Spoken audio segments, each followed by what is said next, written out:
பாலூட்டி கொண்டிருக்கிற பெண்களில் கூட மார்பக புற்றுநோய் அதிகரிச்சுட்டே வருது. ஏன் இப்படி கூடிக்கிட்டே இருக்கு?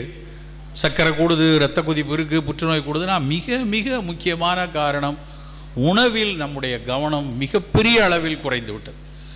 1000 பேசுகிறோம். இன்றைக்கி இந்த வருடம் இன்டர்நேஷ்னல் இயர் ஆஃப் மில்லட்ஸ், பன்னாட்டு சிறுதானிய ஆண்டு. எல்லாருக்கும் ஓரளவுக்கு 2002-2003 நான் சிறுதானியத்தை பற்றி பேசும்போது ஒரு அரிசியை திணைனா இப்படி இருக்கும்பா, கம்புனா இப்படி இருக்கும், கேழ்வரகுனா இப்படி இருக்கும், நானும் நம்மாழ்வாரையும் பல இடத்துல பேசியிருக்கோம். இதுவும் குளுக்கோஸ் தான், கீரையும் கார்போஹைட்ரேட் தான். அறிவியலாளர்களுக்கு தெரியும் அது ஒரு செல்லுலோஸ், அதுவும் ஒரு குளுக்கோஸுடைய பாலிசாக்கரைடு தான். ஆனால் அது உடஞ்சி அது உள்ளே இருக்க குளுக்கோஸ் உடம்புல சேர்றதுக்கு 1.5 மணி நேரம் ஆகும். மெல்ல மெல்ல சர்க்கரை உடலில் சேர்ந்துச்சுன்னா இந்த சர்க்கரை வியாதினால் கிட்னி பிரச்சனை வந்துடும், ஹார்ட் பிரச்சனை வந்துடும், ஸ்ட்ரோக் வந்துடுங்கிற பயமே வேண்டியிருக்காது. ஏனென்றால் லோ கிளைசிமிக் உணவுகள் மைக்ரோவாஸ்குலார் டேமேஜஸை ஏற்படுத்தாது. எத்தனை பேர் போன வாரத்தில் ஒரு வாரத்தில் கசப்பும் துவர்ப்புமான உணவுகளை தினசரி சாப்பிட்ருப்போம்? இருக்காது. அது என்ன சார் கசப்பு புரியுது, துவர்ப்புன்னு சொல்கிறீங்களா, அது என்னதுன்னு பல பேருக்குள்ள கேள்வி ஓடிக்கிட்டு இருக்கும். பல பேருக்கு துவர்ப்புங்கிற சுவையை மறந்து போச்சு. வாழைப்பூ, வாழைத்தண்டு, நெல்லிக்காய் இதில் எல்லாம் இருக்கிறது தான் துவர்ப்பு. நாக்கில் விறுவிறுன்னு இருக்கணும் சாப்பிடும்போது. அந்த துவர்ப்பு சுவையிலையும் கசப்பு சுவையிலையும் தான் சர்க்கரையை கட்டுப்படுத்தக்கூடிய பல விஷயங்கள் இருக்கு. இந்த 90 லட்சம் பேரில் கட்டுப்பாடு இல்லாத 90 லட்சம் பேர் இருக்காங்க இல்லையா, அதில் 30 லட்சம் பேர் ஆணித்தரமாக அவர்களுடைய ஆயுட்காலத்தில் சிறுநீரக நோயவோ மாரடைப்பையோ ஒருவேளை புற்றுநோயவோ பெற முடியும். புற்றுநோய் இன்னைக்கு நிறைய கூடிக்கிட்டே இருக்கு, நம்ம பார்த்துக்கிட்டே இருக்கோம். அந்த புற்றுநோய்கள் கூடிக்கிட்டே இருக்கிறதுக்கான ஒரு காரணம் கட்டுப்பாடு இல்லாத சர்க்கரை. ஏன்னா புற்றுநோயாளிகளில் 18% 20% பேர் அன்கன்ட்ரோல்டு டயபெட்டிக். நல்லா புரிஞ்சுக்கணும். புற்றுநோய்னா ஜெனட்டிக்கலாக வரும், அப்பா அம்மாவுக்கு இருந்தால் வரும், இல்லைன்னா புகைப்பிடித்தா மது இருந்துன்னா வருங்கிற தகவலெல்லாம் தாண்டி சர்க்கரை கட்டுப்பாடு இல்லை என்றாலும் புற்றுநோய் வரும். நம்ம உடம்பில் நடக்கக்கூடிய எபிஜெனட்டிக் மியூட்டேஷன் அப்படிம்பாங்க. அந்த பிறழ்வுபட்ட செல்கள் உருவாகிறதுக்கு கட்டுப்பாடு இல்லாத சர்க்கரை ஒரு காரணம். நண்பர்களே, இதையெல்லாம் என்னடா வந்ததுலேருந்து அது வரும் இது வரும்னு சொல்லிக்கிட்டே இருக்காரு அப்படின்னு பயமுறுத்ததுக்காக வந்திருக்காரா அப்படின்னு தோணலாம். அறிவு நமக்கு வேணும். என்ன நடக்கிறது என்று புரிந்தால்தான் என்ன நடக்கக்கூடாது என்று நாம் தீர்மானிக்க முடியும். நடக்கிறது இந்த விஷயம்தான். பெரிய அளவில் சர்க்கரை கூடிக்கொண்டே இருக்கு. புற்றுநோய்கள் நாங்கள்லாம் படிக்கும்போது கல்லூரியில் படிக்கிற காலத்தில் புற்றுநோய் அப்படின்னா உதாரணமாக பெண்களுக்கு மார்பக புற்றுநோய் யாருக்கு வரும் அப்படின்னு கேட்டால் 2 பதில் தான், நன்ஸ் அண்ட் நான் லாக்டேட்டிங் மதர்ஸ். அதாவது என்ன, திருமணம் செய்யாமல் போன பெண்கள், குழந்தை பேர் இல்லாமல் போன பெண்கள், அவர்களுடைய முதுமையில் அவங்களுக்கு மார்பக புற்றுநோய் வரலாம். இதுதான் நாங்கள் ஒரு 30 வருஷம் முன்னாடி கல்லூரியில் படிக்கும்போது படித்தது.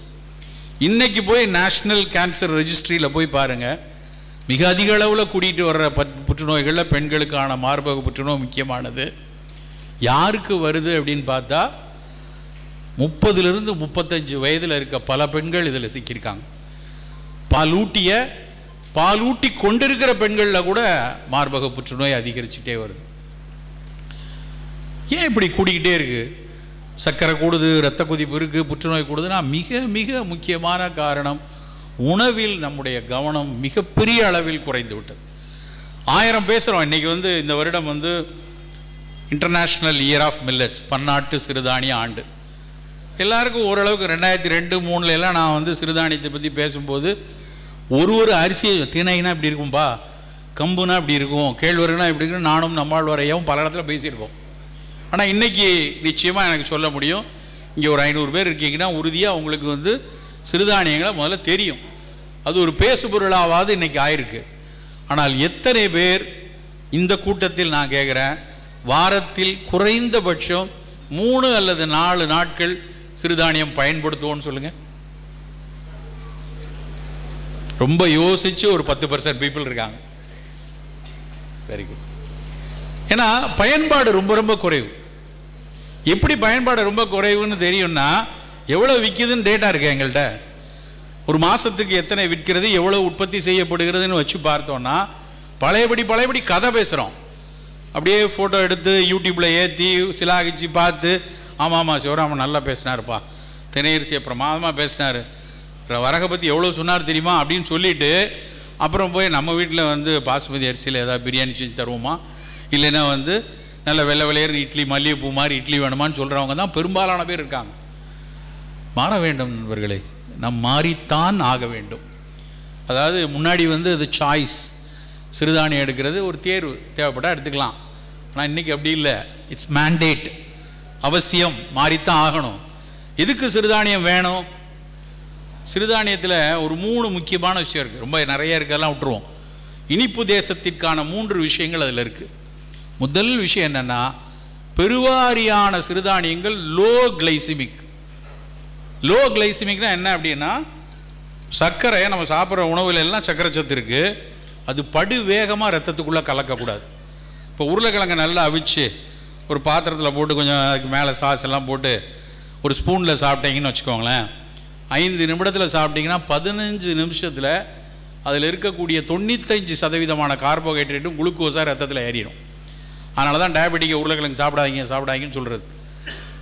15 நிமிஷத்தில் நம்ம சாப்பிடக்கூடிய உருளைக்கிழங்கினுடைய 95% கார்போஹைட்ரேட்டும் ரத்தத்துக்குள்ளே ஏறிடும்.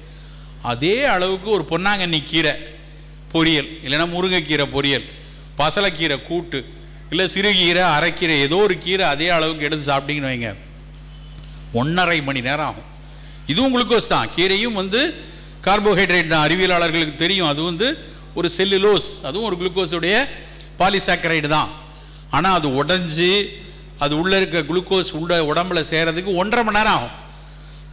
மெல்ல மெல்ல சர்க்கரை உடலில் சேர்ந்துச்சுன்னா இந்த சர்க்கரை வியாதினால் கிட்னி பிரச்சனை வந்துடும், ஹார்ட் பிரச்சனை வந்துடும், ஸ்ட்ரோக் வந்துடுங்கிற பயமே வேண்டியிருக்காது. ஏனென்றால் லோ கிளைசிமிக் உணவுகள் மைக்ரோவாஸ்குலார் டேமேஜஸை ஏற்படுத்தாது. மைக்ரோவாஸ்குலார்னா மிக நுண்ணிய இரத்த நாளங்களில் ஏற்படக்கூடிய ஒரு அழற்சி தான் சிறுநீரக கோளாறுக்கான அடிப்படை காரணம். மிக நுண்ணிய இரத்த நாளங்களில் நடக்கக்கூடிய அழற்சி தான் புற்றுநோய்க்கான காரணம். மிக நுண்ணிய இரத்த நாளங்களில் வரக்கூடிய இரத்த கசிவு தான் ஸ்ட்ரோக் வர்றதுக்கு காரணம். இது எல்லாம் வந்து லோ கிளைசிமிக் உணவுகளில் ஏற்படாது. சிறுதானியங்கள் பெரும்பாலான சிறுதானியங்கள், கேழ்வரகுன்னு சொல்லக்கூடிய ராகியை தவிர மீதி எல்லாமே இரத்த சர்க்கரையை மெல்ல மெல்ல மெல்ல மெல்ல தான் ரத்தத்துக்குள்ளே கொண்டு போகும். காரணம் ஏன் தெரியுமா? இந்த சிறுதானியங்களில் 2 விதமான ஸ்டார்ச் இருக்குது. ஒன்று வந்து rapidly absorbable starch, slowly absorbable ஸ்டார்ச்சுமாங்க. இந்த ரேப்பிட்லி அப்சார்பபிள் தான் நம்ம மல்லிகைப்பூ இட்லியில் இருக்குது, வெள்ளைச்சோறில் இருக்குது. சிறுதானியங்கள் எல்லாத்துலேயுமே ஸ்லோலி அப்சார்பபிள் ஸ்டார்ச்சோ ரெசிஸ்டன்ட் ஸ்டார்ச் தான் இருக்குது. அதனால் அவை வந்து அந்த சர்க்கரையை ரத்தத்தில் சேர்க்கறதுக்கு ரொம்ப நேரம் எடுக்கும். அப்படி மெல்ல மெல்ல மெல்ல சர்க்கரை சேர சேர பல நோய்களினுடைய பிடியிலிருந்து இந்த சர்க்கரையினுடைய பக்க விளைவுகள், சர்க்கரை நோய் நாள்பட்டு இருக்கும்போது ஏற்படக்கூடிய அது ஒரு சிறுநீரக நோயோ, இல்லை கண்ணில் இருக்கக்கூடிய ரெட்டினல் டேமேஜோ, இல்லைனா மூளையில் வரக்கூடிய இரத்த கசிவோ எல்லாத்தையும் நாம் வந்து விளக்க முடியும். சர்க்கரை நோய் ஒன்றும் புதுசு இல்லை. கிட்டத்தட்ட 2000 வருஷத்துக்கு முன்னாடி சர்க்கரை நோயை பற்றிய பதிவு கிரீக்கில் இருக்குது, சைனீஸில் இருக்குது, சித்த மருத்துவத்தில் இருக்குது, ஆயுர்வேதத்தில் இருக்குது. எல்லா உலகத்தினுடைய எல்லா நாகரிகங்களும் இதை பற்றி சர்க்கரையை பற்றி எழுதியிருக்கு. 3 விஷயம் அதிகமாகி 1 விஷயம் குறையும் என்று எல்லோ எம்பரர்னு சைனீஸ் மெடிசனுடைய ஃபாதர் அவர். அந்த yellow emperors Chinese medicine text தான் இன்றைக்கி ரொம்ப முக்கியமானது. அவர் சொல்கிறார் 3 கூடி 1 குறைஞ்சா டயபெட்டிக். அன்னைக்கு இருந்த புரிதல் என்ன 3 கூடி? அவர் அன்னைக்கு எழுதுனது என்ன தெரியுமா? அதிக தாகம், அதிக பசி, அதிகமாக ஒன்றுக்கு போகிறது. பாலிபெப்சியா, பாலிடிப்சியா, பாலியூரியா. இன்றைக்கும் அதே தானே சயின்ஸு. 3000 வருஷத்துக்கு முன்னாடி அவர் எழுதுகிறார். 3 கூடுது, 1 என்ன குறையுது? உடம்பு குறைஞ்சிரும், மெலிஞ்சிருவான், தசையும் மூணும் சுருங்கும். இதை சைனீஸ் மெடிசனில் எழுதியிருக்காங்க. ஆயுர்வேதம் பிரமேகம் அப்படிங்குது, மதுமேகம் அப்படிங்குது. சித்த மருத்துவம் அதை நீர் இழிவு அப்படிங்கிறது. எல்லாமே ஒன்று தான், நீர் இழிவு. அதிகமாக யூரின் போய்கொண்டே இருக்கு. அன்னைக்கு காலத்தில் எழுதுறாங்க, எதுக்குப்பா சிறுநீரக சர்க்கரை நோய் வரும் அப்படின்னு சொன்னால் நம்மால் சொல்கிறாங்க, கோதையர் கலவி போதை, கொளுத்த மீனிறைச்சி போதை, ஓதுவாய் நெய்யும் பாலும், பரிந்துடர் உண்பீராகில் ஓது சுக்கில பிரமேகம்தான். இதான் சித்த மருத்துவம் சொன்ன வரி. கண்ணி மயக்கத்தால் கண்டிடும் மேகமே. செக்ஷுவல் பெர்வர்ஷன் கூட டயபெட்டிக்கான ஒரு காரணம் என்று அன்றைக்கு புரிதலில் சொல்லியிருக்காங்க. இன்றைய அறிவியலாளர்கள் அதை ஒத்துக்கொள்வதில்லை. ஆனால் சித்த மருத்துவத்திலையும் ஆயுர்வேதத்திலையும், அதாவது பெர்வர்ஷன் செக்ஷுவல் ஆக்ட் இல்லை, எந்த நேரமும் ஒரு போதையிலே இருக்கிறது, காமத்தினுடைய கூறுகள் போதையிலே இருக்கிறது ஒரு காரணம் என்று சித்த மருத்துவத்திலும் ஆயுர்வேதத்திலும் ரொம்ப வலிமையாக சொல்கிறாங்க. இன்னும் அது முழுமையாக நவீன அறிவியலாளர்கள் ஏற்றுக்கொள்ளப்படலை. ஒரு கிரேக்ஸில் பாப்பரஸ் அவங்களுடைய அந்த 1500 BC அதுலேயே அவன் எழுதி வைக்கிறான், உடலை உருக்கி யூரின் வழியாக வெளியே போகிறது தான் சர்க்கரை நோயின்னு சொல்கிறாங்க. அப்படி 3000 வருஷத்துக்கு முன்னாடி பேசின விஷயம் 1920, 1520களில் தான் முறையாக சர்க்கரை நோயை கண்டுபிடிக்கிறாங்க. பென்டிங் அண்ட் பெஸ்ட் அவர்கள் நோபல் பரிசு வாங்குறாங்க இன்சுலினுக்காக. நம்ம எல்லாம் சர்க்கரை நோயாளிகள் எல்லாம் நாய்க்கு நன்றியோடு இருக்கணும். நாய் நன்றியோடு இருக்கிறது வேற, சர்க்கரை நோயாளிகள் நாய்க்கு நன்றியோடு இருக்கணும். ஏன் தெரியுமா? இன்சுலினை முதல்ல நாயினுடைய பேங்க்ரியாஸ் அதில் தான் எடுத்துகிட்டு வந்தாங்க. நிறைய ரோட்டில் திரிஞ்ச நாயெல்லாம் பிடிச்சிட்டு வந்து அதனுடைய பேங்க்ரியாஸை ஆப்ரேட் பண்ணி எடுத்து, அந்த பேங்க்ரியாஸை எடுத்த உடனே அந்த நாய் பூரா மெலிஞ்சு போகுது.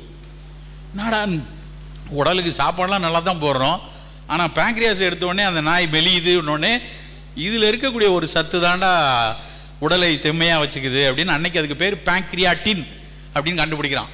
அந்த பேங்க்ரியாஸ் எல்லாம் எக்ஸ்ட்ராக்ட் பண்ணி எடுத்த சத்துக்கு பேர் பேங்க்ரியாட்டின். அதுதான் இன்றைய இன்சுலின். அந்த பேங்க்ரியாட்டினை வந்து நாயெல்லாம் கொண்டு நாயிட்ட இருந்து பேங்க்ரியாஸ் எடுக்கக்கூடாதுன்னு சொல்லி அதுக்கப்புறம் பாக்டீரியாக்கள்ல இருந்தே பிரித்து எடுத்து ஐலின்னு அவங்க அந்த குரூப் வந்து பாக்டீரியாவிலேருந்து பிரித்து இன்றைக்கி 1923 2023 வரைக்கும் இன்சுலின் பல மில்லியன் மக்களை காப்பாற்றி கொண்டிருக்கிறது. ஒரு இவ்வளவு காலமாக இருந்த இந்த சர்க்கரை நோயை ஒவ்வொருத்தரும் ஒரு விதமாக முதல்ல குணப்படுத்தியிருக்காங்க.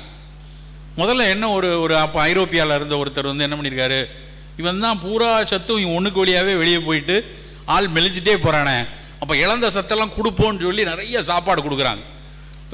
ஆள் மெலியா, இன்னும் கொஞ்சம் சாப்பிடு, இன்னும் கொஞ்சம் சாப்பிடுன்னு ஓவர் ஈட்டிங் கொடுக்குறாங்க. அவன் பூரா செத்து போயிட்டான். அப்போ தான் கண்டுபிடிச்சாங்க, இல்லை இது ஒரு பக்கம் வெளியே போகுது, ஆனால் அவன் சாப்பிட்ற விஷயந்தான் வெளியே போகுதுன்னு முதல்ல ஒரு தியரி வருது, ஸ்டார்வேஷன் தியரி. அவனை பட்டி போட்டால் நல்லா இருக்கானான்னு பார்க்குறாங்க.